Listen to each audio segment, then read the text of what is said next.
বন্ধুরা নমস্কার, তোমরা সবাই কেমন আছো? আশা করি তোমরা সবাই ভালো আছো। প্রচণ্ড গরম পড়েছে। আমি আমার গার্ডেনে ভেন্ডি তুলছি। দেখো আমার গাছে কত ভেন্ডি হয়েছে।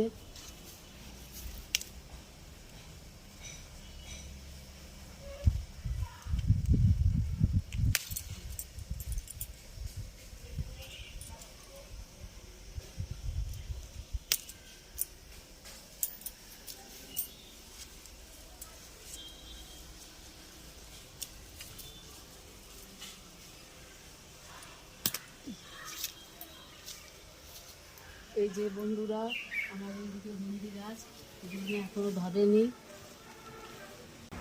বন্ধুরা আমার খাবার দাবার রেডি। আজকে প্রচণ্ড কিচেনে গরম ছিল, তাই আমি রান্নাটা দেখাতে পারিনি। আমি খাবারের থালি দেখিয়ে দিচ্ছি। এই ভাত, ঝিঙে পোস্ত, শাক ভাজা, চিকেন আর টমেটো চাটনি। আজকে আমার এটাই রেসিপি। আমাদের যদি আমার ভিডিও ভালো লেগে থাকে তো লাইক করবে, অনেক অনেক শেয়ার করবে।